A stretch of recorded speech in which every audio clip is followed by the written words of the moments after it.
Bueno, este es el tercer seminario en este ciclo de la academia pensando en propuestas a realizar y parecía pertinente en tiempos de dificultades fiscales y máxime en próximas semanas cuando comienzan las deliberaciones en el Parlamento, ¿verdad?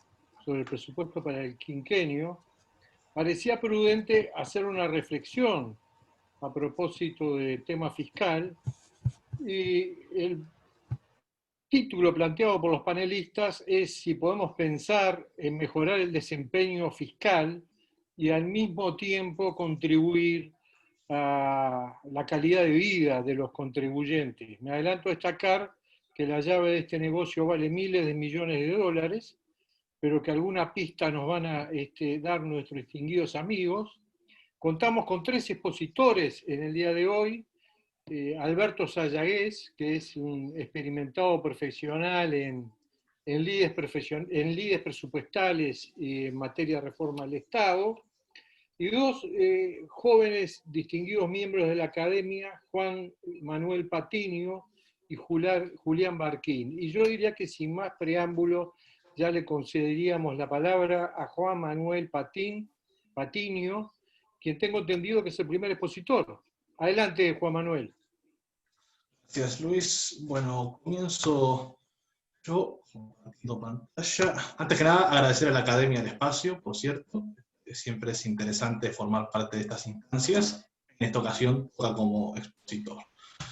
Lo que yo voy a hacer es una exposición más bien de índole introductoria, si se quiere, al tema. Voy a abordar más o menos un poco del estado de situación del mundo, la región en estas cuestiones. Después ir algo sobre Uruguay y después ir más bien sobre propuestas puntuales, ¿no? Comienzo entonces. La idea era hacer al inicio un diagnóstico y un marco conceptual, ¿no? Muy breve, en el cual dejar claro, empezar por esta cuestión, ¿no? Lo que tiene que ver con las narrative economics, que es un concepto de Robert Shiller, Premio Nobel de Economía. Y me parecía muy importante destacarlo porque lo que Shiller nos dice es que la libertad que tiene el policymaker para implementar determinadas medidas de política económica, entre otras cosas, no solamente viene determinada por el estado del arte, si se quiere, o la técnica económica de sus días, por las concepciones teóricas predominantes, etc., sino también, muy frecuentemente y de forma mucho más decisiva de lo que uno podría esperar a un inicio, por las percepciones de la sociedad, las opiniones de estas sobre determinados temas puntuales referidos a la cosa económica. Esas percepciones van a determinar mucho de lo que va a poder hacer el hacedor de políticas. Entonces, por ejemplo, ¿no? Voy a lo que era ayer. La imagen que comparto ahí está la famosa servilleta de la curva de Laffer, ¿no?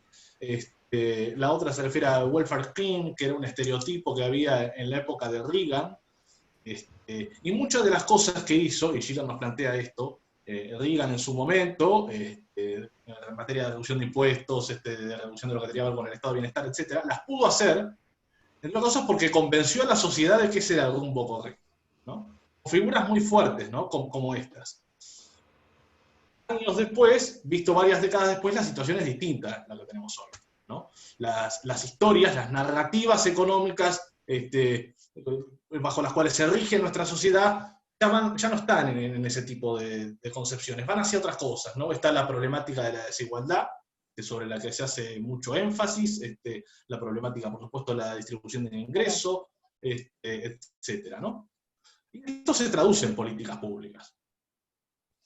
Por ejemplo, la última crisis que estamos atravesando ahora con el COVID, bueno, ha planteado este desafío, finanzas públicas ortodoxas en tiempos de COVID.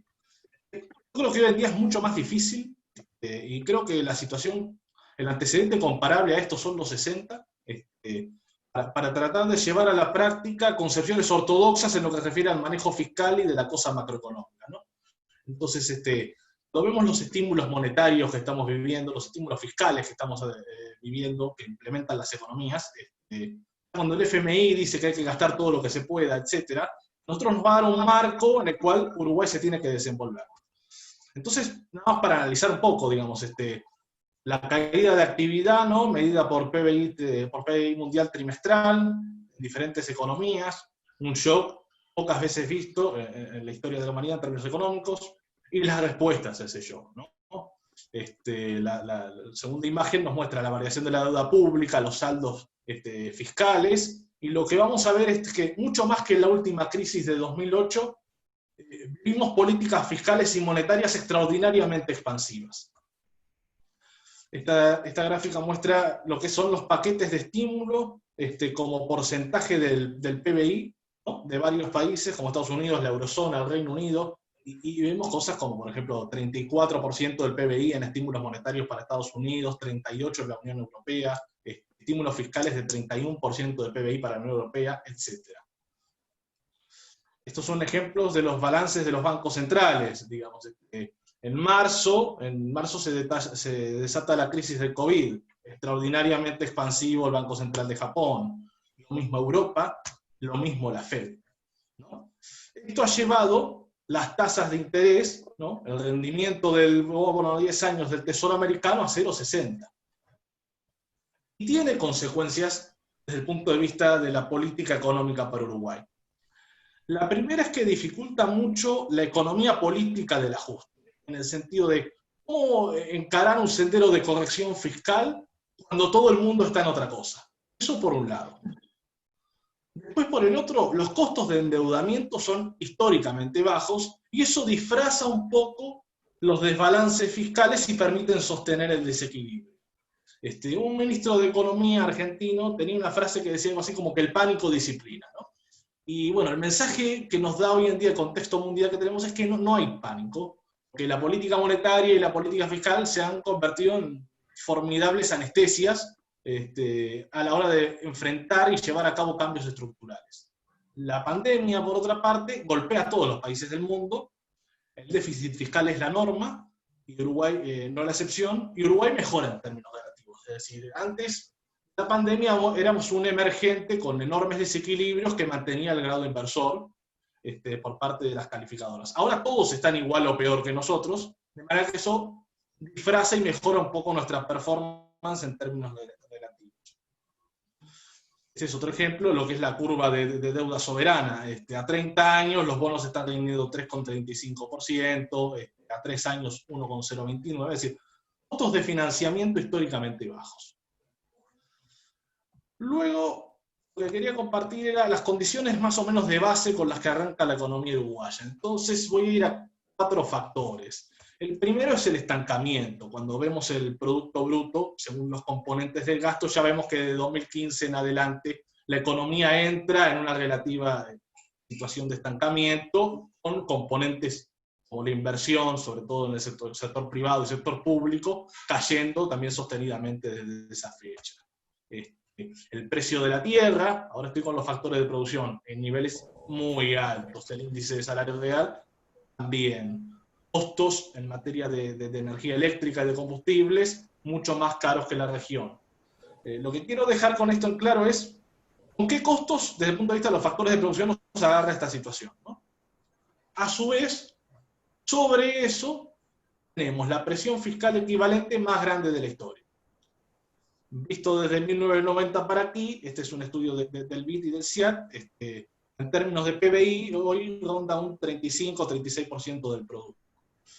A su vez, cuando nos comparamos con la región, también estamos en el podio, más allá de que estos datos son de 2018, y yo creo que probablemente Argentina ya nos ha superado, pero igualmente nos introduce un problema extra a considerar.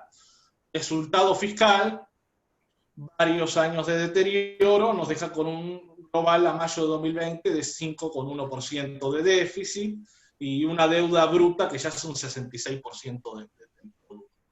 Esto es lo que quería presentar en un pantallazo general de qué está el mundo, cómo están los factores de producción en Uruguay, cómo está Uruguay en términos de ratios de endeudamiento y indicadores fiscales como introducción general.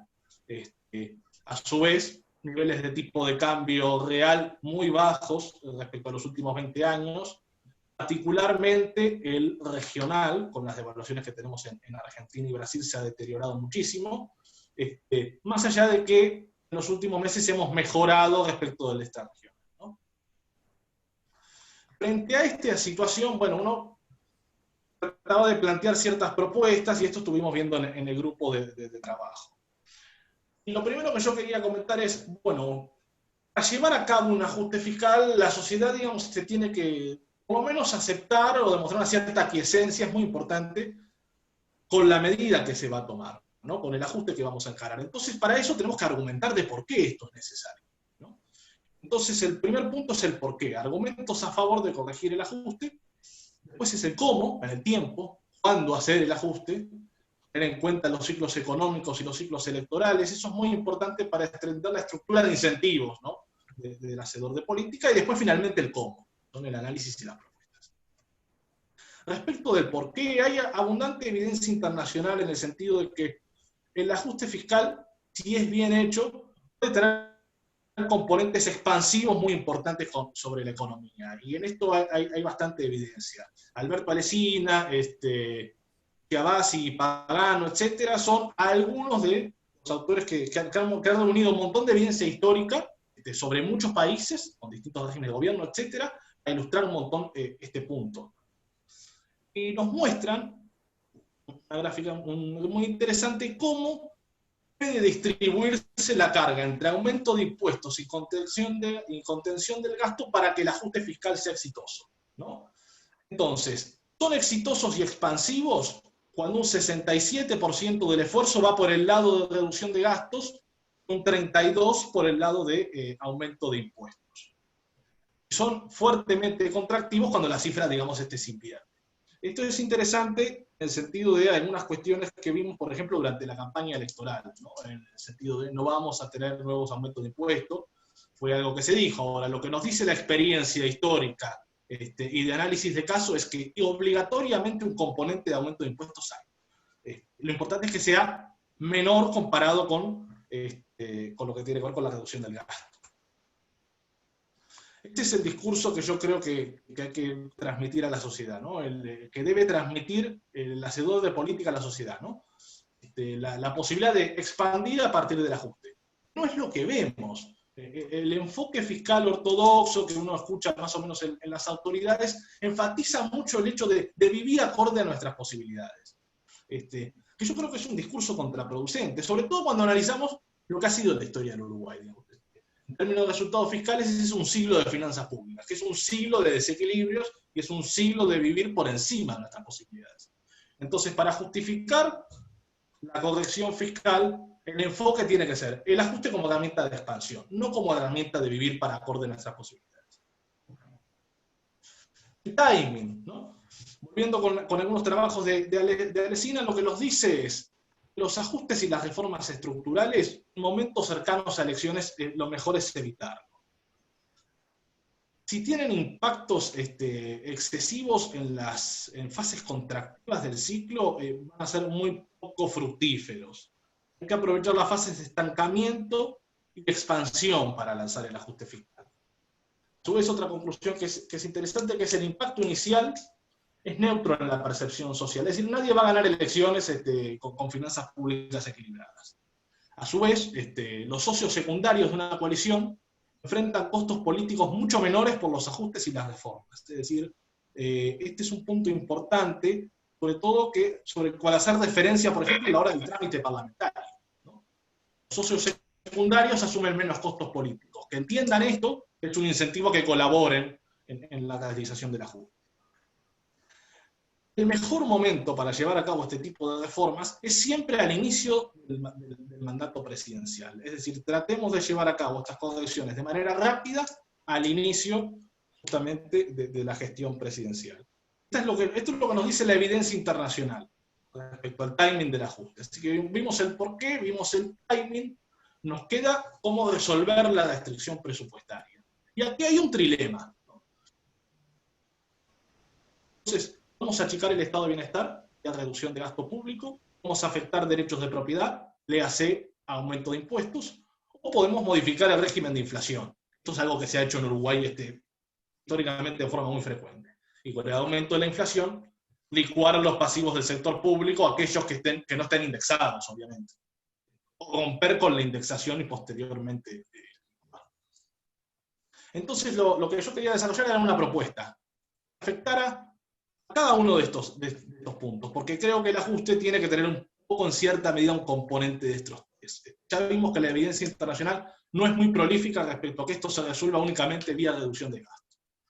Entonces lo primero que quería presentar era una propuesta monetaria.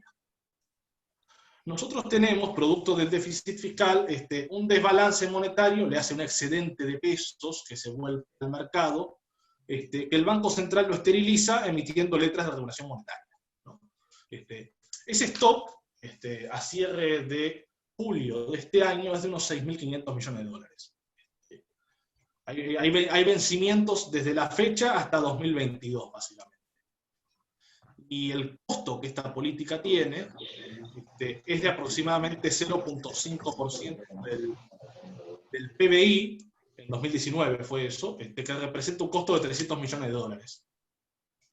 Entonces, la idea de la parte monetaria es recomponer el balance patrimonial del Banco Central, que es parte del déficit fiscal. Entonces, con este menor grado de esterilización del sobrante monetario, el peso se va a depreciar, va a mejorar nuestro tipo de cambio, abaratar, nuestro tipo de cambio real y abaratar costos en dólares. A su vez, también es razonable que esto pueda implicar eventualmente un mayor nivel de inflación. Es un equilibrio complejo con el que hay que lidiar. De cualquier manera, pero con medio punto del PBI es una cifra relevante sobre la que actuar, ¿no? Después tenemos una propuesta impositiva. En ese sentido, la propia evidencia de la historia del Uruguay muestra que es prácticamente inevitable considerar un eventual aumento de impuestos. En el caso de quien habla, creo que deben ir por el lado del IVA. Entender que es el impuesto de más fácil recaudación, es el que menos distorsiona los incentivos a la hora de inversión, etc. Y a su vez también eliminar la eliminación completa del descuento de IVA por beneficios de la ley de inclusión financiera. Una parte del ajuste fiscal creo yo que es inevitable que tenga un componente del lado de los impuestos.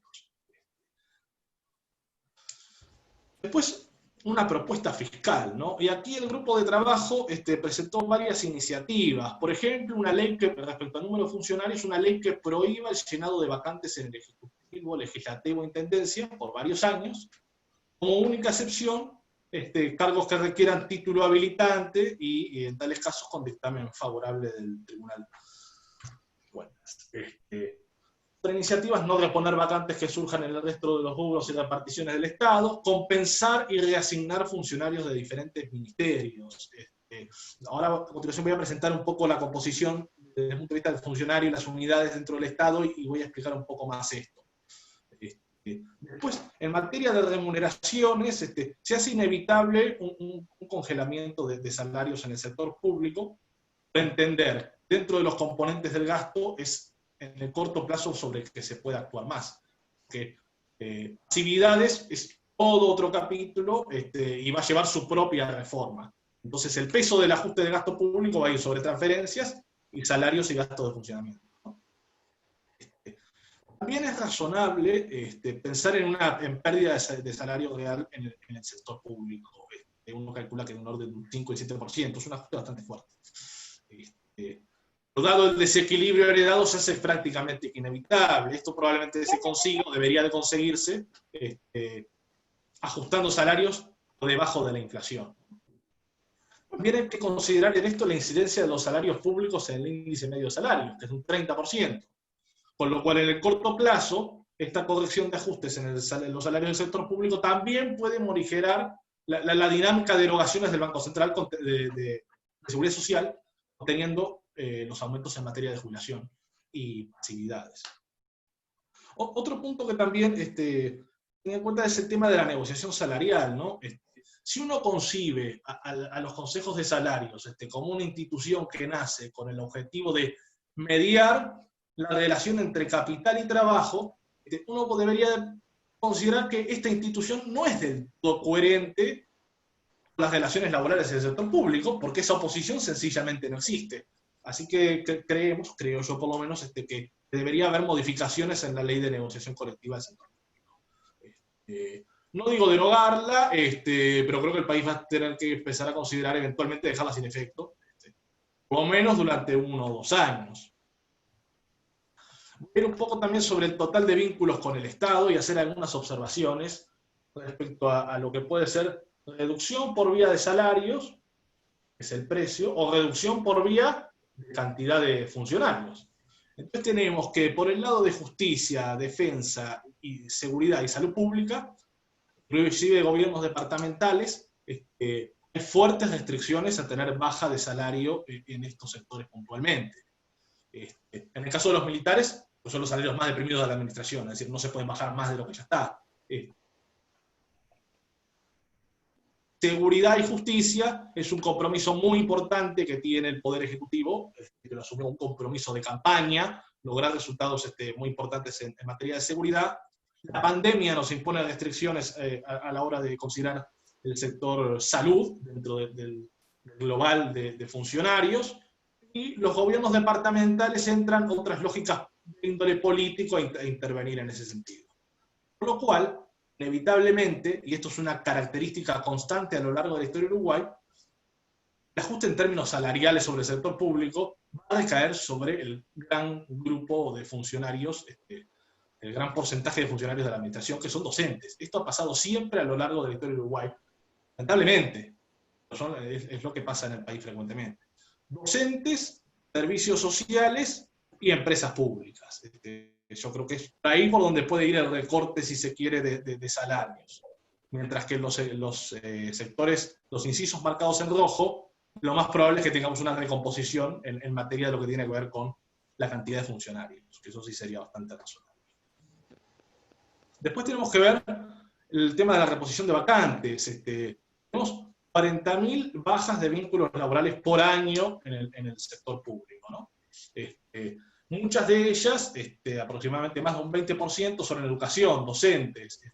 Esas vacantes probablemente se tengan que reponer, pero lo lógico sería introducir un ritmo de reposición un poco menor, ¿no? Mientras que en lo que refiere becarios, pasantes, otros no funcionarios, etc., creo que es razonable pensar que ahí la reposición de vacantes pueda llegar a ser 0, ¿no? Mientras que lo que refiere a militares y policías, ¿no? Sería quizá interesante considerar la posibilidad, dado el número de efectivos que tienen las Fuerzas Armadas, considerando que es un gasto, el gasto militar como porcentaje del gasto total en términos comparados de Uruguay con la región, es muy alto. Así que yo creo que debería haber una racionalización del número de funcionarios de las Fuerzas Armadas, y una manera sería transfiriendo parte de esos funcionarios a otras tareas de seguridad, capacitación mediante, etc. Otras reformas en agenda. Volver a la norma adoptada por la cual los juicios que pierde el Estado no van a rentas generales, sino que se enfrenta a la dependencia involucrada. Es decir, si el Banco de Pública pierde un juicio, si el Ministerio de Ganadería pierde un juicio, la propia dependencia asuma el costo, ¿no? Esto para generar incentivos, primero, que no aparezcan frecuentemente litigios contra el Estado. Es decir, así como que las haga, que las pague también. Después, retomar la práctica de que los créditos no ejecutados, al final de cada semestre, caen. Hay una parte, dada la forma en la que funciona el sector público, hay una parte importante de los créditos que no son ejecutados. Entonces, esto en la práctica es una vía de reducción de gasto público. Después, votar una ley que impida al legislativo aumentar el gasto propuesto por el Ejecutivo. Esto es muy importante. La experiencia histórica y de cada gestión de presupuesto nos dice que el Ejecutivo va con determinadas intenciones, ¿no? Y el Ejecutivo y el Legislativo agranda y agranda y agranda el gasto público. La idea de esta ley es atar de manos al Legislativo en materia que no pueda sumar más gasto público, sino que se limite a redistribuirlo, ¿no? Que a su vez el Ejecutivo aumente el gasto en la primera rendición, sea rendición 0 en el resto. Esta ley operaría en la práctica como una regla fiscal muy importante y como un mecanismo bastante relevante para contener lo que es el crecimiento del gasto público. Después está la idea de crear un fondo de estabilización. Esto ya se había mencionado. No obstante, la primera duda que surge aquí es, bueno, pero un fondo de estabilización hay que fondearlo con recursos y superávit fiscales no tenemos, y es probable que no tengamos bastante tiempo. O sea, unas iniciativas era, por ejemplo, ventas de tierras del Instituto Nacional de Colonización, que son 600.000 hectáreas, si mal no recuerdo. Algunas ya están adjudicadas, hay un porcentaje que creo que es un 60% que no se pueden vender, porque ya están vendidas, pero el colono no podía ir al mercado a venderlas, así que habría que actuar sobre los restantes 40. Después, salida a bolsa de algunas entidades estatales, por ejemplo, estoy pensando en Duxa, que creo que eso es una iniciativa que más o menos sería interesante que Uruguay viera cómo sacar a bolsa algunas entidades estatales que de repente hoy no lo están, como mecanismo no solamente de dinamizar el mercado de valores, sino de obtener recursos genuinos. Por ejemplo, las entidades estatales que no están bajo la esfera pública, sino que operan en régimen privado, son una opción clara en ese sentido.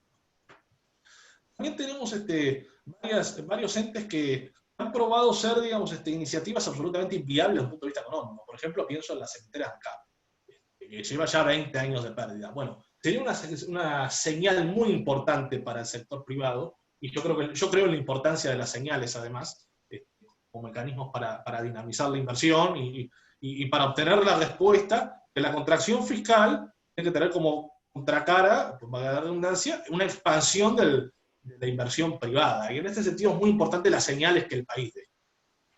Entonces, aquellos emprendimientos no viables económicamente, sería bueno empezar en liquidarlos. Una última iniciativa sería, por ejemplo, involucrar de forma activa al contribuyente, que creo que tiene que haber una participación de la ciudadanía en este punto. Por ejemplo, en Argentina hay un micrófono que está abierto. No sé si eso mismo, hay micrófonos abiertos, por favor. Con el ministerio para que esto no pase, porque es una gran responsabilidad esta para nosotros.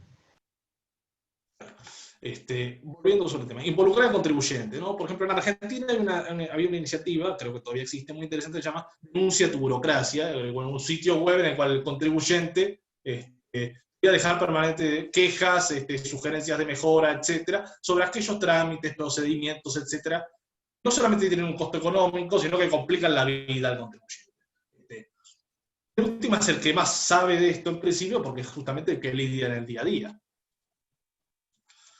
Después, bueno, ¿quién se beneficia? Acá voy a mencionar algunas cuestiones interesantes del estudio del BID. A ver, este es un modelo que no todos pierden. Este es un modelo con el cual hacer las correcciones es particularmente difícil porque hay mucha gente que gana con esto. Entonces, por ejemplo, cuando el BID nos señala que tenemos aproximadamente unos 4 puntos del PBI, unos 3.7 puntos del PBI de ineficiencia en el gasto público, el malgasto en las compras públicas es un privado que está vendiendo un bien o un servicio muy por encima de su precio de mercado. Las filtraciones en transferencias es gente que está recibiendo un beneficio que de repente no debería. Y el malgasto de remuneración de los empleados, ellos lo consideran como la prima salarial que tiene el sector público respecto del sector privado, que en América Latina es una de las más grandes del mundo, y Uruguay no escapa a esta realidad. Está estimada aproximadamente entre un 20 y un 30%. Una aclaración extra, esta prima salarial es positiva, en el caso de Uruguay, como eso muestran los estudios, en los segmentos con menor formación dentro del sector público, mientras que es negativa en aquellos con mayor formación. ¿Qué significa esto? Que la persona con elevado nivel educativo gana mucho más en el sector privado, pero mucho menos en el sector público. Entonces generamos un esquema de incentivos, por lo cual cualquier persona talentosa, relativamente brillante y educada, tiene todos los incentivos para no entrar al Estado. Y el que no es eso, tiene todos los incentivos para entrar al Estado. Lo cual genera un círculo bastante perverso, que no concibe al Estado como una organización donde una sociedad debería depositar lo mejor que tiene de ella, que funcione como el cerebro, entonces donde los cuadros más preparados vayan. Esta dinámica de brechas salariales en Uruguay conspira bastante en este sentido. Por último, lo que quería mencionar es que a la hora de efectuar la corrección fiscal, no desde el lado de los ingresos, no desde el lado de los impuestos, sí hay que pensar en las consecuencias que tenemos desde el punto de vista distributivo desde el lado del gasto. ¿Qué quiero decir con esto? A la hora de recortar partidas o de aumentar presupuesto, etcétera, hay algunos datos que hay que tener en cuenta, inevitablemente. En Uruguay, la pobreza, si uno la tuviera que caracterizar, bueno, tiene rostro de niño, en el sentido de que los mayores porcentajes de población pobre en el Uruguay son niños, mientras que en el caso de mayores de 65 años esa cifra es menos de un 2%, en menores de 6 es de casi 20%.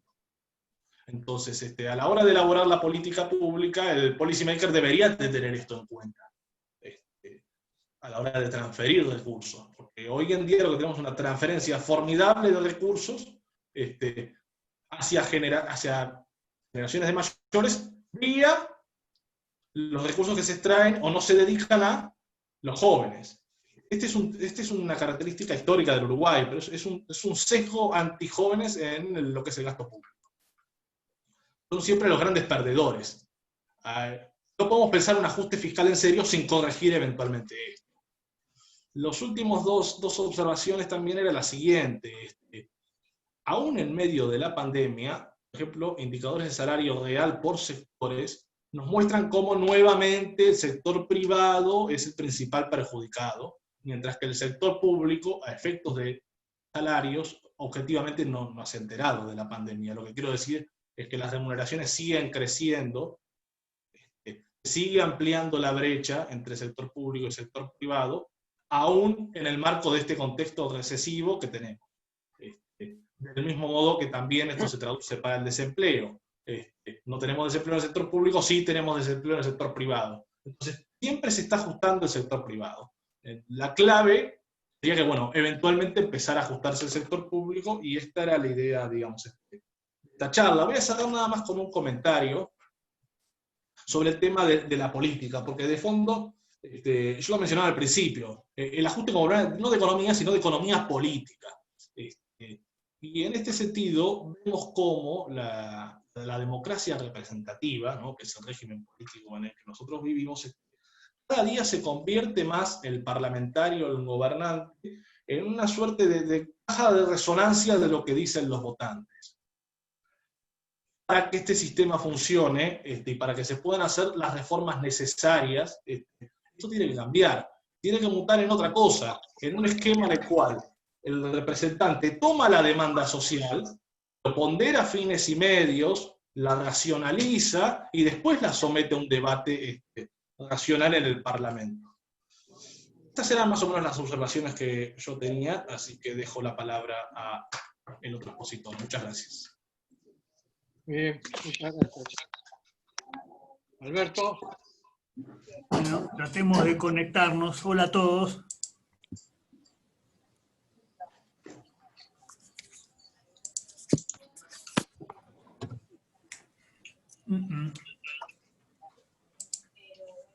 ¿Ahora se ve?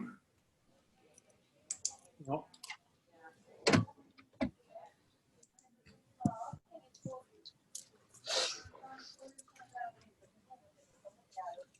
No se ve. No, todavía no.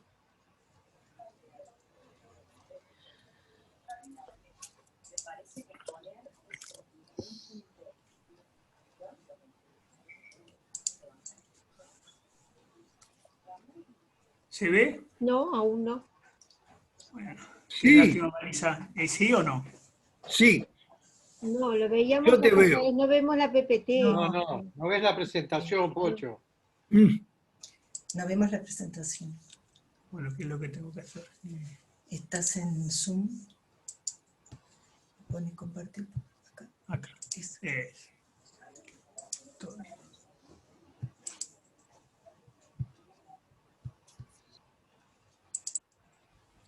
Y ahora ponete. Ahora sí. ¿Ah? Ahora sí, perfecto. Eso. Ah, Otra vez. bien. Bueno, disculpen la demora. Vamos a tomar dos temas. El de la derecha, que es la relación con los contribuyentes, lo va a tomar después el siguiente expositor. Yo voy a hablar principalmente del gasto público. Esto se refiere al presupuesto, no al déficit fiscal global. Y son los últimos 15 años. Ustedes ven en toda una tendencia ascendente. Desprendámonos del tema de seguridad social e intereses, que tienen otra historia, y vamos al resto de los incisos presupuestales. Pero a la derecha ustedes tienen a los incisos presupuestales sin seguridad social ni intereses en un periodo de 30 años. Hay una clara tendencia ascendente y van a ver los intentos para amortiguar algunos déficits fiscales heredados en algunos años anteriores, que después se alteró esa costumbre de evitar déficits fiscales. Por el lado de la presión fiscal no vamos muy lejos. Piensen nomás, y esté a la derecha calculado, un impuesto muy fuerte a los ricos, como suelen solicitarse políticamente, de un adicional del 100% para el patrimonio y para categoría 1, y pasar una tasa marginal del 50% de las categorías superiores del 2 y del IAS. Eso recaudaría unos 434 millones de dólares. Un 1% más de IVA recaudaría unos 200 millones de dólares, pero el déficit anda por los 2.500 millones de dólares. Estamos en un problema. Y el problema principal va a haber que verlo por el lado del gasto público. En BBA ven esta perspectiva económica de los distintos combos que pueden hacerse de tasa de interés, de crecimiento económico y de déficit.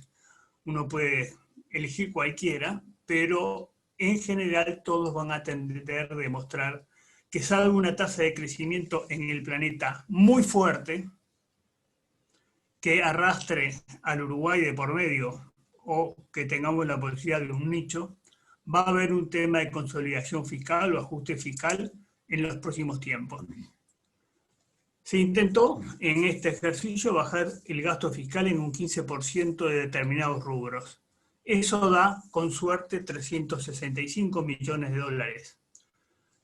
No es suficiente. Por lo tanto, veamos qué hay en la masa salarial del gasto público. Si consideramos funcionarios públicos, tenemos 300.000. Si en lugar de esa definición usamos empleados cuyo salario a fin de mes depende del decisor político, tenemos 400.000, de los cuales un poco más de 100.000 dependen además de la decisión política de renovar un contrato, normalmente actualmente por compra directa, a fin de año. Una forma de clientelismo muy superior a las anteriores, que lleva además sus propias patologías. Una necesidad, una propuesta muy fuerte, es que la Oficina de Servicio Civil tenga información de todos los 400.000 empleados que de hecho están trabajando como si fueran funcionarios, control que se puede hacer muy fácilmente con la cédula de identidad. Están todos registrados en la historia laboral, ya sea de BPS, Caja Militar, Caja Policial, y las empresas que reciben fondos, las organizaciones que reciben fondos del Estado tienen la obligación de suministrar información a pedido de los organismos públicos. Esta información real nos va a mostrar un tamaño del problema diferente al que dan ciertas estadísticas. También tenemos que ver algunas cosas que se han planteado, como salir a bolsa con las empresas de sociedades anónimas estatales. Estas son, a la derecha van a ver el fiasco, que se pagó todo, como Cava y los perfumes de ANCAP, pero a la izquierda tenemos un call center de Antel, Alur, que es lo que es, República FAP es otra cosa, Duxa es la única empresa interesante, pero sus ingresos dependen de una decisión de ANCAP. No está en competencia. El resto es deprimente, Cementos del Plata, servicios logísticos ferroviarios, pero sí tenemos que señalar que en algunos casos las sociedades anónimas estatales sirven para que alguna persona cobre varios sueldos. Vi en el Tribunal de Cuentas una vez que la contadora auditora se buscaba excusarse en su organismo público porque tenía a la vez contratos en 2 de las sociedades anónimas del Estado de esa empresa. También aquí el apareo de cédulas y los pagos por honorarios va a ser muy ilustrativo respecto a las filtraciones que tiene el gasto público por todos lados. Y los organismos paraestatales, todos viven en base a recaudar un impuesto que está específicamente asignado a ellos y a gastarlo como les parece. A veces bien, a veces mal. En la prensa han salido algunos ejemplos de lo que ha pasado dentro de eso. Todos esos organismos, cuanto más alejados están del centro público, menos control se tiene, mejores ingresos llegan a tener y eso apareja más filtraciones. En teoría, el funcionario existe para la función. El Código de Ética obliga a que actúe en conciliación del interés público, pero la propia Constitución prevé que haya dirigentes políticos cuyas motivaciones no sean tan altruistas. Y, por ejemplo, les prohíbe ser candidatos a legisladores, a los directores de las empresas públicas o a los directores de BPS, pero hay muchos casos que deberían estar incluidos, como los directores de empresas públicas que hubieran votado por la construcción de torres o arenas. ¿Cuál es el problema? Que se patrimonializa el sector público en beneficio de funcionarios y, por supuesto, en perjuicio de la gestión y de los contribuyentes. Hay un desequilibrio básico allí. Y veámoslo en algunos sectores importantes. Muchas veces se ha dicho que el crecimiento de funcionarios se da en educación, salud y seguridad y que son intocables porque son necesarios. En primer lugar, si se sostiene eso, están sosteniendo simultáneamente que son eficientes. El rubro cero de funcionarios, solo del presupuesto, son 4.500 millones de dólares. Veamos la realidad que está detrás de los sectores excepcionados. Seguridad. El país ha invertido mucho en seguridad, ha aumentado el número de funcionarios, pero ustedes ven en el círculo, que en el óvalo que está a la izquierda, el número de funcionarios directamente afectados a las unidades, llamémoslas combatientes, ha disminuido. Aumentan los otros. Noten además que hay prácticamente tantos hombres como funcionarios policiales hace 50 años que ahora. El incremento fue a nivel de mujeres, se triplicó. Y simultáneamente, como en el resto de la administración, aumenta la presencia en los sectores, en este caso, no combatientes. El propio ministro Bonomi admitió que solo la mitad de los funcionarios policiales trabajan en seguridad. Incluso, donde ustedes ven a la derecha otras tareas de apoyo, refiere a policía ejecutiva que hace tareas administrativas. En Maldonado, donde estoy viviendo, hace 50 años había 100.000 personas y 1.100 policías. Hoy hay 1.100 policías y hay 200.000 personas. Veamos en la salud. La información oficial de la Oficina de Servicio Civil son 24.700 funcionarios. Simultáneamente, en la misma fecha, la memoria del Poder Ejecutivo señala que son 34.000. ¿Sobra gente en ACE o no sobra gente en ACE? La encuesta de hogares nos señala que hay un 31% de personas que se atienden en ACE. La afiliación es un poco distinta porque afiliados a alguna organización de salud o a dos, hay 3.800.000 uruguayos. El 31% sobre la población nos indica 1.100.000 usuarios efectivos en ACE. Muchos se acordarán de las sucesivas quiebras que han tenido mutualistas y que siempre se planteaban como parámetro que aquella que absorbiera a los socios absorbiera un empleado por cada 50 socios. Sobre 1.100.000, esa cuenta gruesa da 22.000, no 34.000. Es una cosa para unificar y preguntar, ¿por qué sucede eso? Una de las razones principales es un ausentismo muy fuerte. ACE plantea que tiene el doble de ausentismo que privados. El ausentismo privado, el 9%, en ACE 20 o 30%. Los funcionarios del correo se certificaron en promedio 47 días en el núcleo faltador. Y fíjense que Correos hace un siglo tenía 1000 funcionarios, repartía 70% más de cartas, incluyendo a 159 carteros a caballo.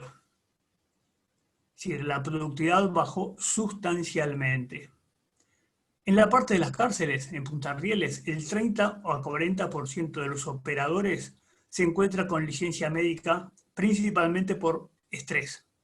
Si los operadores penitenciarios cobran el sueldo sin trabajar porque tienen estrés. En realidad yo no me imagino que un bombero pida licencia por enfermedad por sentirse con pirofobia.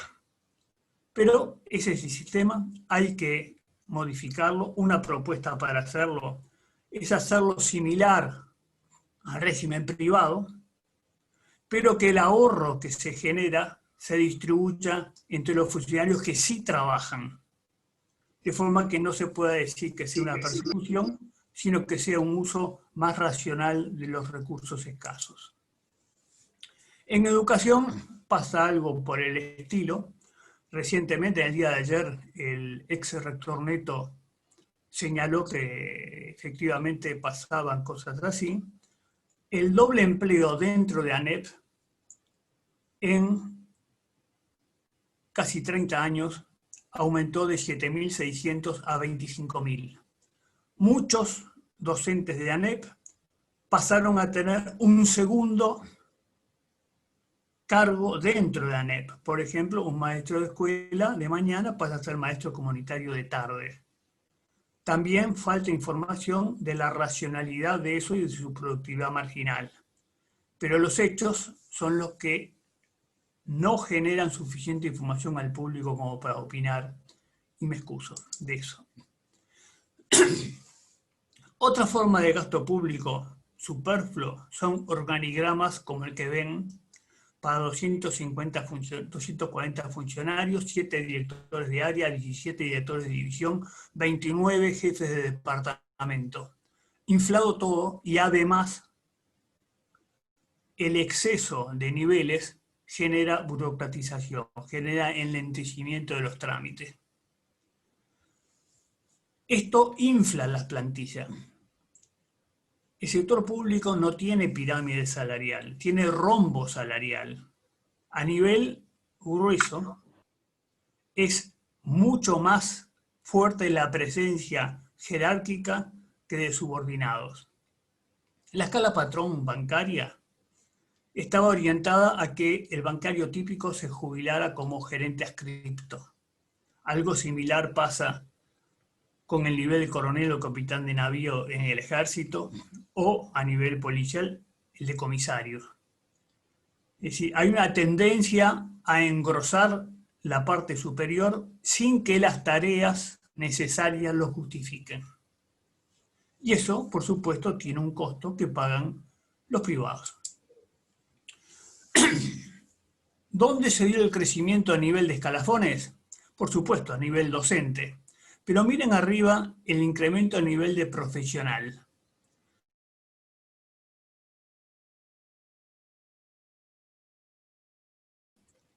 Un 60%. Si fuera el crecimiento proporcional al número de empleados, igual hay un exceso de 6.000, que no se explica por el lado de médicos de ACE. Se explica porque hay muchos administrativos que son estudiantes, se van recibiendo y se les crea el cargo. Y eso es un problema muy grande porque eso cuesta como 70 millones de dólares. Fíjense arriba en un organismo, Tribunal de Cuentas, en 50 años pasa de 45 a 213 funcionarios técnicos. ¿Las tareas que se hacen justifican eso? ¿Se tranza el nivel de remuneración con el horario real, de forma que el salario por hora trabajada se nivele con el sector privado? ¿Se transforma el puesto público profesional, como decía el sociólogo Ulises Graceras, en una base de operaciones? Bueno, habría que tener mejor información y evitar transformaciones innecesarias porque cuesta. Podría ponerles muchos más ejemplos y brevemente les cuento algunos. El INAU se plantea una relación de 5:1 entre el costo del hogar público y el hogar privado. Correos. Antes había empleados de medio tiempo y de cuarto tiempo. Cuando a Aquiles Lanza se le ocurrió darle un sueldo mínimo a todos, eliminó a los privados que tenían un currito de cuarto tiempo para repartir cartas en el pueblo chico. Algo parecido a lo que se ve en aquella divina película de La fiesta de Babette, que el dueño del almacén sale a repartir cartas. Se lo conté una vez a Pablo García Pintos y me dijo con razón, el que está a cargo de correos en la Floresta sale con el coche a repartir las cartas, porque era a su vez el dueño de la quiniela allí. Los inmuebles del Estado que se desconocen o que no se usan son cuantiosos. Les pongo un solo ejemplo. En 1990 cambiamos la legislación porque habíamos encontrado 740 herencias yacentes y por lo menos cada una tiene un inmueble. Y primaria prácticamente no las conocía. 740 inmuebles. Cada vez que hay una negociación salarial se empiezan a plantear el rubro cero por el lado del rubro de gastos, con una muy larga lista de egresos. Y a veces muy injusto. El viático por alimentación en las empresas públicas está en 13.400, pero en la administración central los que tienen comen mucho menos y son solo 4.000. El resultado que tenemos, por sobre lo que es habitual en el mundo, un funcionario público que en muchos casos, no en todos, es privilegiado respecto a los privados, porque tienen una especie de empleo de por vida, por menores horas trabajadas, porque tienen por hora trabajada mayor remuneración, porque tienen seguridad de empleo, porque tienen mejor presión del trabajo. Y habría que buscar alguna solución más justa y racional que simultáneamente sirva para bajar esa masa aplastante de gasto que tiene el Uruguay. Compras en el 2019, 61.000 millones de pesos.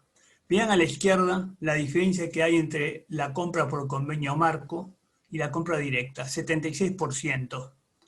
Si ustedes entran en el sitio web y buscan por el código 6591, el costo de 200 tarjetas personales fluctúa entre 2 pesos y 89.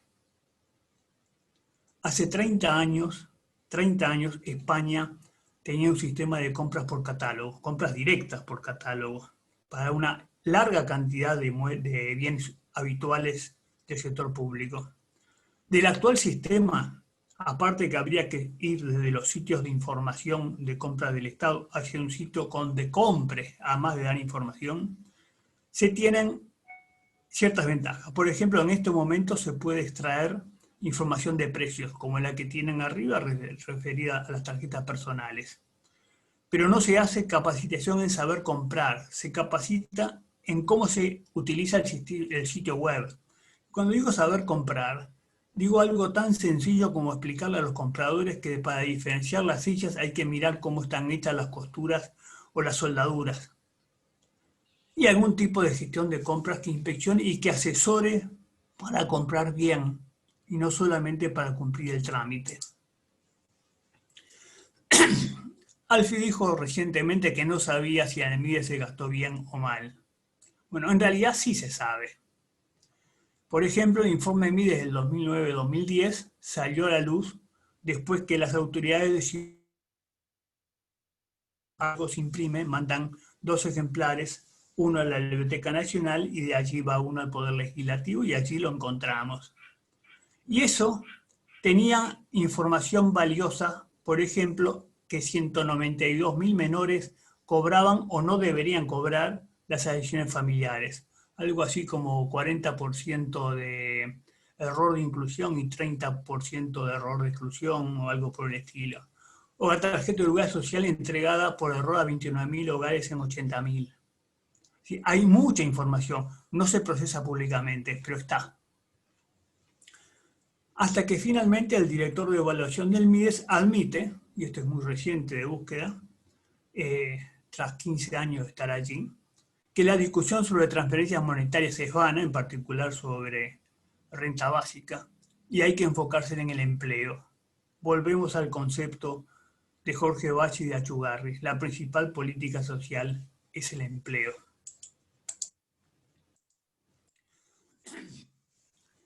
En materia de inversiones se ha huido del derecho administrativo. Ha bajado casi a la mitad las licitaciones que son públicas. El resto será o no será eficiente, no lo sé, pero es muy poco transparente. El Estado tiene una cantidad de actividades estatales no justificadas y el ejemplo este es el que está ahora de moda, el Portland. Portland el año que viene no van a saber a quién venderle, salvo que lo logren exportar.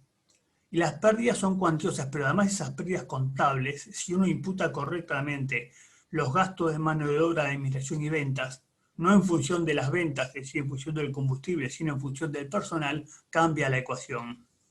Una prueba de fuego sería ofrecerle a los funcionarios de las plantas arrendarlas por un solo peso. Si no aceptan es porque todos saben que el valor agregado es negativo. De esa y de tantas otras actividades que no se justifican que las haga. Y ahora vayamos al interés público. Le voy a dar 3 ejemplos reales que cubren 60 años para que no se interprete políticamente. Se aumentaron las tarifas de energía eléctrica 2% para financiar el parque de vacaciones de los funcionarios. Se diseña un sistema de contratación de ONGs, determinando la plantilla requerida, el salario a pagar a cada empleado y permitiendo, como se ha constatado en Buena Estrella o en el SAI y demás, que haya empleados de la ONG que sean además empleados del MIDES. Y simultáneamente, algo muy sencillo, van o no van a trabajar. Y este es peor todavía. Una vez llega un director técnico a TIR y encuentra que todos los avalúos tienen por lo menos 2 jornales de más que tiene que pagar el interesado, el propietario, es decir, el civil, el privado. Y a la vez tiene que pagar la multa y los honorarios de evaluador. ¿Por qué todas las actuaciones daban 2 jornales o más de faltante? Porque si no le ponían 2 jornales de más, no se les pagaba el avalúo por una instrucción del jerarca.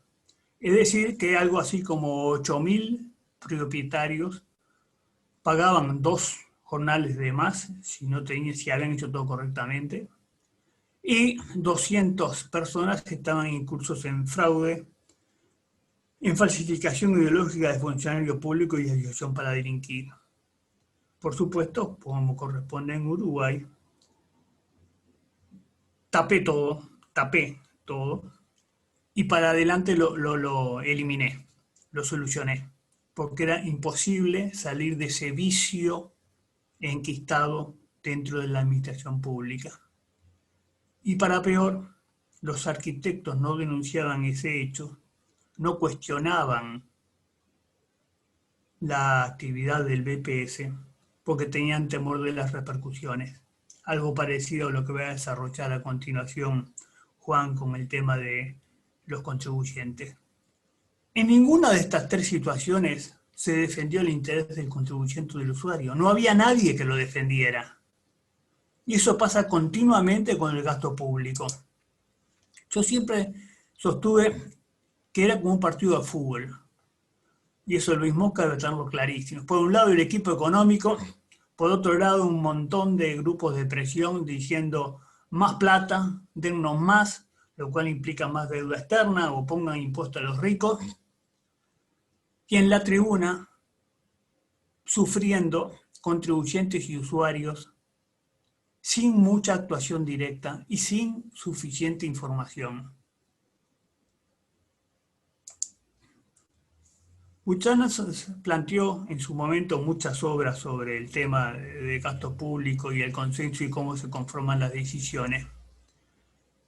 Y la principal sugerencia que hacía que el tema no está en la selección de gente buena que haga las cosas bien, sino que lo mejor es cambiar las reglas para que funcionen de la manera que se quiere, con el objetivo que se quiere. Hay tres partes aquí en el gasto público: los funcionarios y otros grupos de presión. La cúpula política, cuyos intereses pueden ser disminuir los déficits, pero también ser reelecto, satisfacer seguidores y familiares, es decir, una confusión de intereses públicos y privados. Y el público en general, que es el que menos influye, pero que es el que paga, y es el que sufre los problemas de la mala gestión. La propuesta necesaria para poner a coto ese gasto público infernal es cambiar la regla del juego e incorporar a contribuyentes y usuarios al control de gestión. No necesita remuneración porque lo mejor es colocar pasivos con competencia y tiempo libre, que los hay y muchos, somos 500, 600 mil mayores de los años de 60 años. Alguien que lo defiende, a alguien en las empresas públicas se le ocurrió poner un funcionario como defensor del cliente ante los demás funcionarios.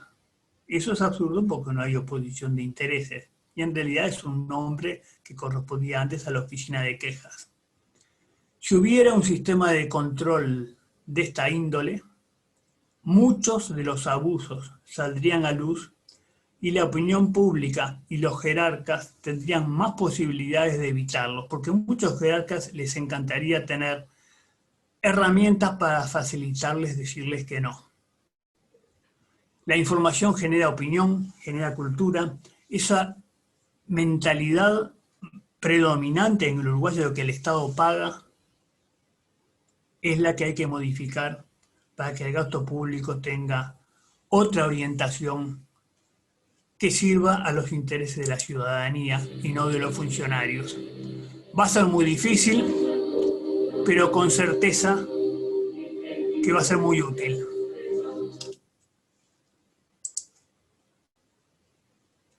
Bueno, Marisa, todo tuyo. Muy bien, muchas gracias. Julián. Julián. Muchas gracias, Alberto. Voy a compartir pantalla, así sale mi presentación.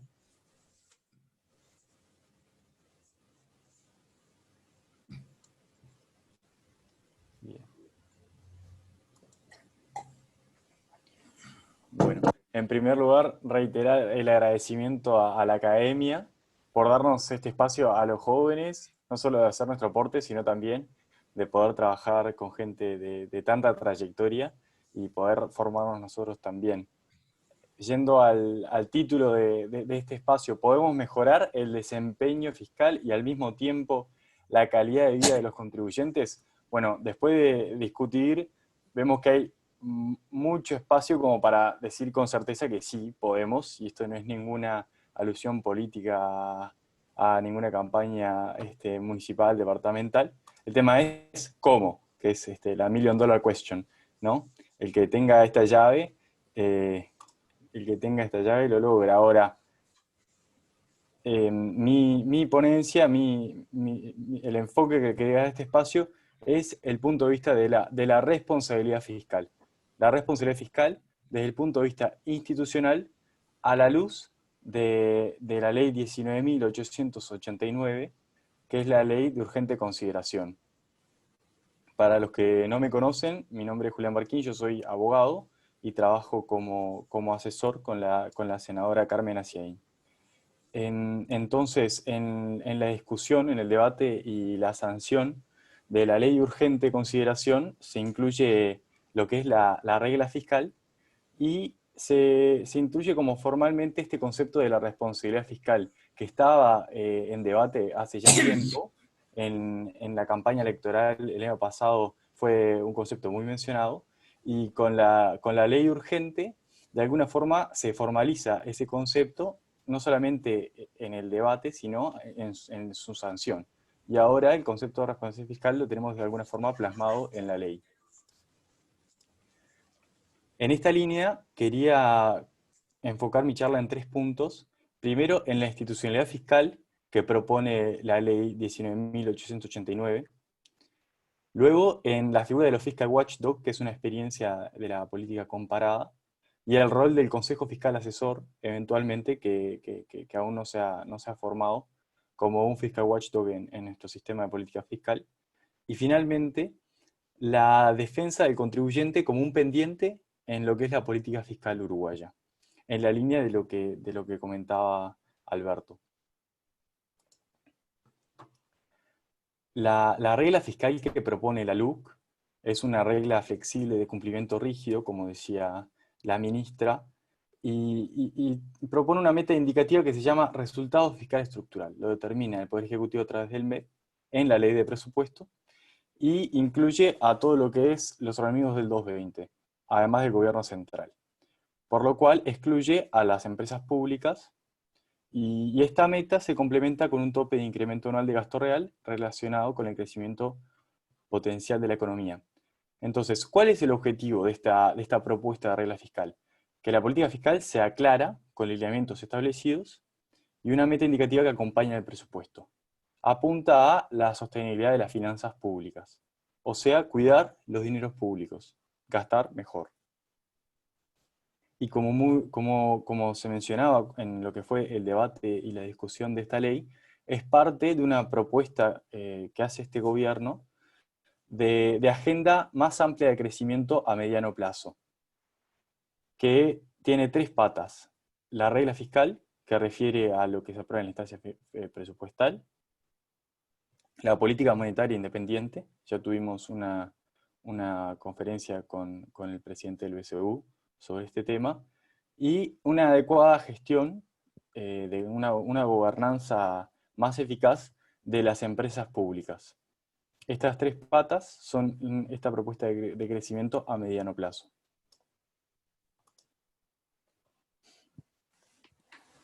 La responsabilidad fiscal se propone como un compromiso político que tiene que ser transversal a todos los sectores del sistema político, y tiene que exceder obviamente estos 5 años de gobierno, ya son 4 años y medio que nos quedan, y apoyado de alguna forma, por un lado, en la transparencia en el manejo de la política fiscal, y por otro lado, en el concepto de accountability. Es decir, el gobierno tiene que a la sociedad civil rendirle las cuentas, de alguna forma explicarle o dejar en claro si se cumplió, si no se cumplió con esos compromisos fiscales y por qué. La regla fiscal de por sí no es mágica y no nos va a llevar a mejores resultados.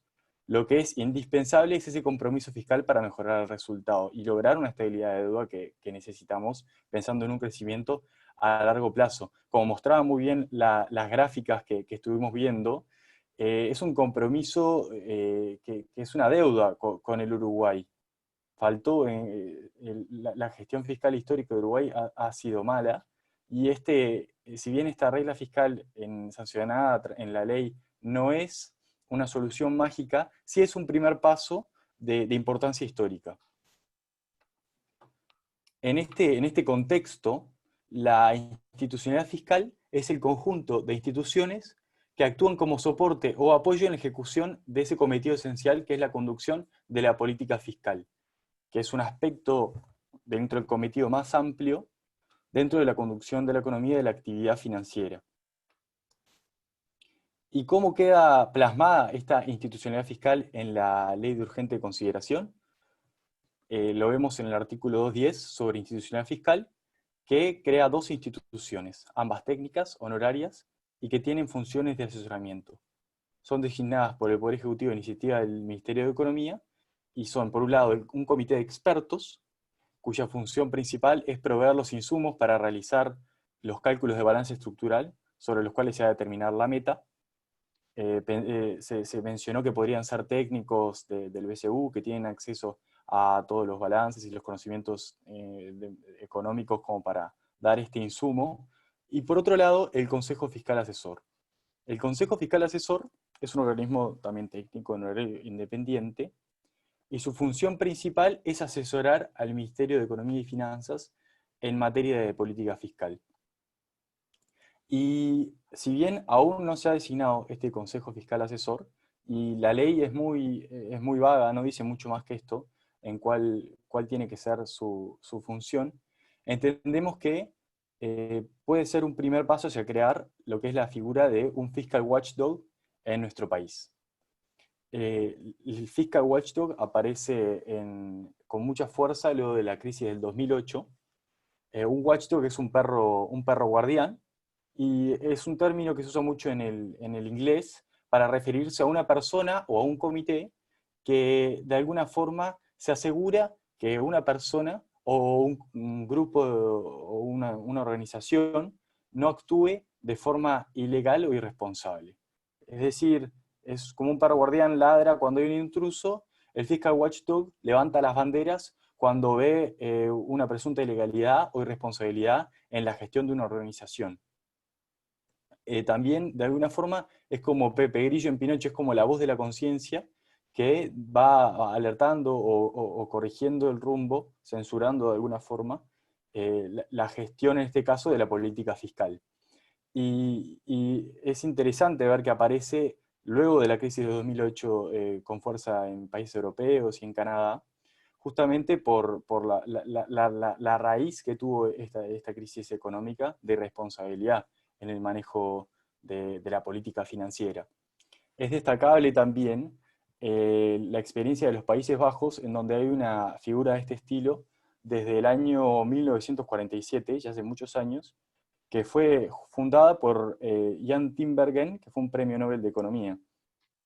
Y esta institución es financiada por una parte por el Ministerio de Economía, pero independiente en su funcionamiento, y se ha ganado un rol central en las políticas públicas de Holanda, como brindando pronósticos macroeconómicos a corto plazo que se usan en los procesos presupuestales, brindando perspectivas sobre las finanzas públicas en el mediano y en el largo plazo, y también haciendo análisis costo-beneficio de todo tipo de políticas públicas, ya sean tributarias, de seguridad social, de educación, de infraestructura.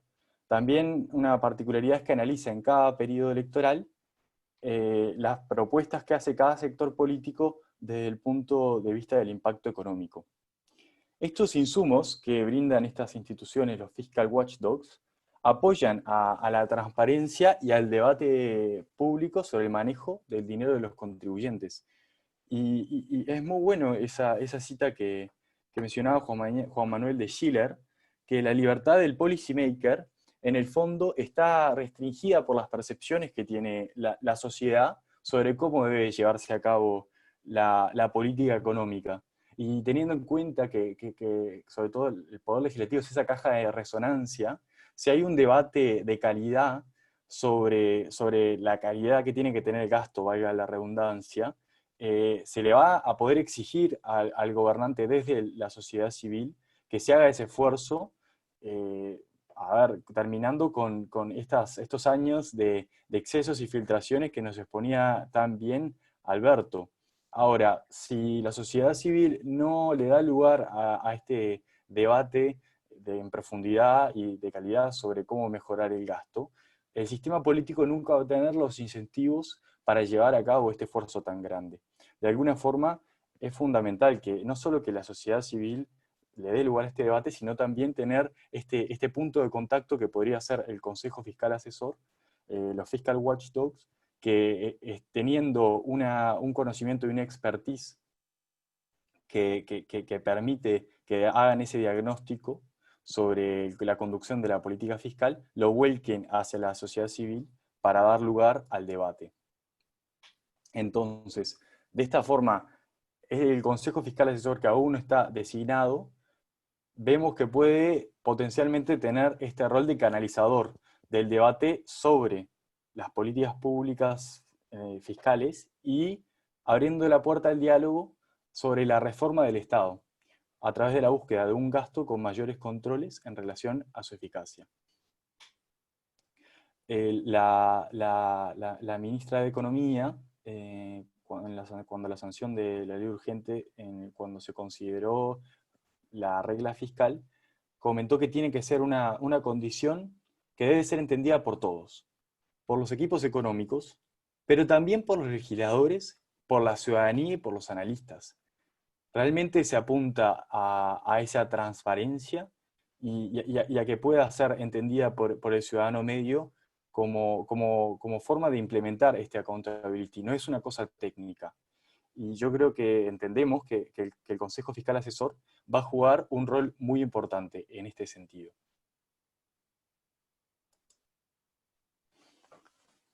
Dicho esto, sobre institucionalidad fiscal ya establecida en la ley urgente, vimos al estudiar este tema un paso más.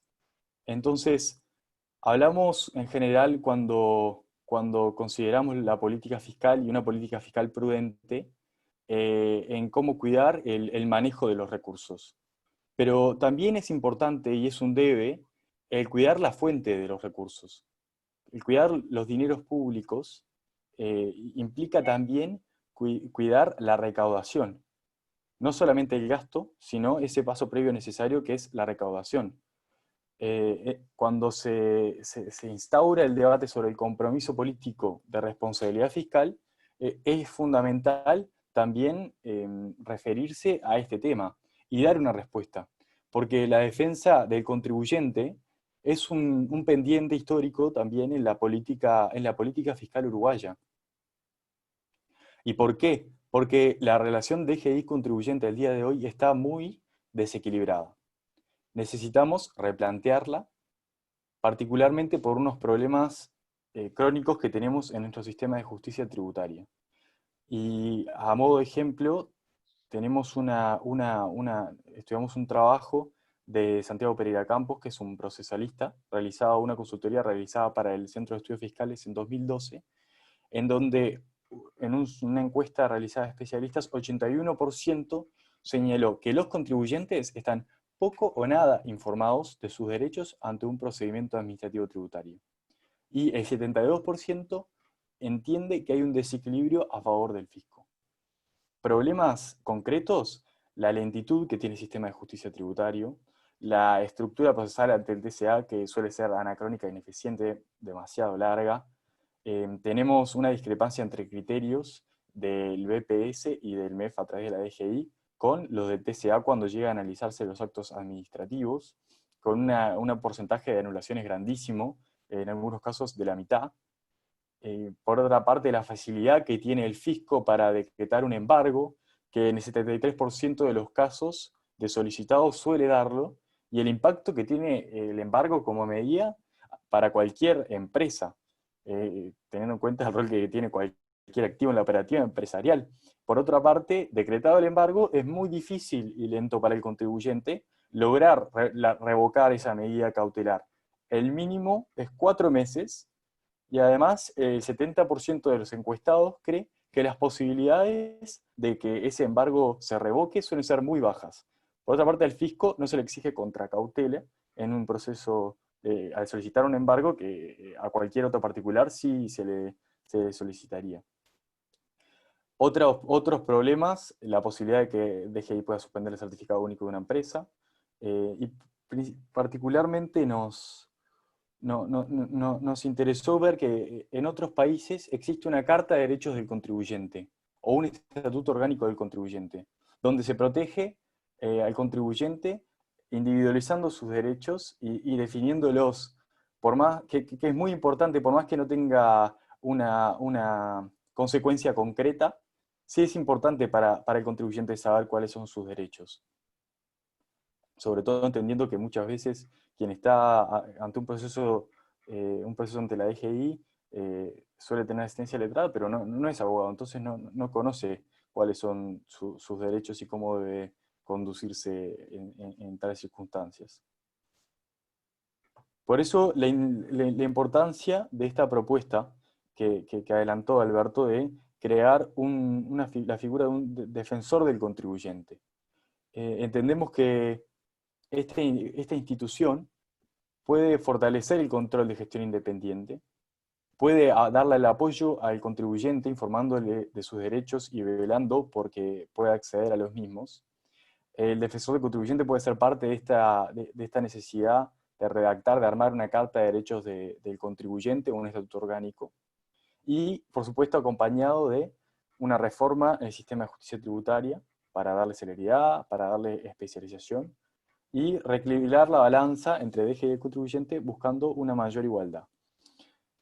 Algunas posibilidades de cómo podría concretarse este defensor del contribuyente en sus medidas, que sus dictámenes sean públicos, como son hoy en día los de la JUTEP, que haya un espacio, una oficina, donde el contribuyente pueda reclamar, donde se le pueda atender, se le pueda escuchar, se le informe sobre sus derechos individuales. A modo de conclusión, hecho este análisis, dar una perspectiva sobre lo que debe significar entonces responsabilidad fiscal desde el punto de vista del esfuerzo institucional. Entonces, por una parte, tenemos que hoy en día ya está instaurado la premisa de que la responsabilidad fiscal va a ser un compromiso político de este gobierno y esperemos que de los futuros gobiernos de otros colores políticos también. Ahora, nosotros entendemos que esta responsabilidad tiene que darse tanto en el gasto como en el sistema de recaudación. La institucionalidad fiscal que establece la ley 19889, la LUC, es un primer paso. Falta, obviamente, que se concreten, que esos organismos se designen para empezar a trabajar. Y este primer paso esperamos y vemos con buena cara que traiga el accountability como concepto en nuestra sociedad y al debate público la transparencia en el manejo de la política fiscal, también abriéndole la puerta a ese debate sobre la calidad del gasto y la reforma del Estado que necesitamos. Sin embargo, también ese compromiso político de responsabilidad fiscal tiene que mirar al sistema de recaudación, respetando al contribuyente, que es la fuente de los recursos. No solo manejando los recursos con responsabilidad, sino también en sus derechos individuales que hoy vemos que están desprotegidos. Y para eso es fundamental encarar la necesidad de una reforma en el sistema de justicia tributaria. Muchas gracias. Muy bien. Marisa, yo no tengo ninguna pregunta en el chat, mientras que la formulan, que lo pueden hacer también directamente. ¿Cuándo vamos a tener las exposiciones disponibles? ¿Cuándo se van a subir? Mañana ya estaría todo, tanto la grabación como las presentaciones. ¿Sí? Genial. Tenemos un comentario de Elvira Domínguez. Es cierto, comentarios hay más de uno, son además felicitaciones, yo puedo llegar, a ver, ¿lo tenés a mano? Sí, dice, excelente, a ver un minuto aquí, justo se me fue. Excelente la presentación del contador Alberto Sayagués, muy claro y preciso. Me resulta interesante la figura del defensor del contribuyente, con el perfil que lo plantea. Habría que dotarlo de algún dispositivo para que sea un rol ejecutivo y no un mero denunciante. Tendemos a acostumbrarnos a las malas noticias y a dejar pasar. Felicitaciones. Hay otro de Carmen hacia ahí, muy interesante las 3 exposiciones. Gracias por la organización e invitación. En el mismo tenor, Pocho Dara, excelente panel, felicitaciones a los 3. Tome Iser, son todas felicitaciones, pero tal vez por la hora sería bueno dar cabida, estamos ya en hora de finalización prevista, alguna pregunta. Las otras felicitaciones ustedes van a poder verlas en el chat. ¿Alguien quiere formular alguna interrogante a los panelistas?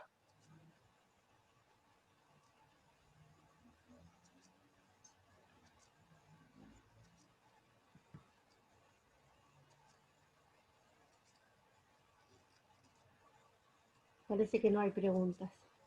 Bueno, fueron muy buenas presentaciones, muy completas. Casilda Echevarría, excelente exposición, excelente, muchas gracias. Disculpas también de Lourdes Luna. Siguen firmes, muchachos. Después la ven. En todo caso, me parece esperar un segundo, si no hay interrogante, damos por concluida esta sesión. ¿Algún comentario adicional de los panelistas? ¿Algo que les haya quedado a medida que se iban sucediendo las presentaciones que hayan querido o quieran acotar? También es el momento de hacerlo.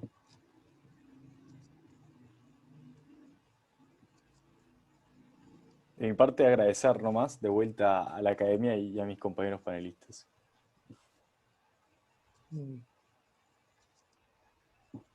Bueno, entonces damos por culminada esta sesión, si les parece, siendo 16:30. Muchas gracias a los expositores, la verdad que excelente material y confiamos en que a partir de mañana, como prometió Marisa, lo tengamos todos disponible.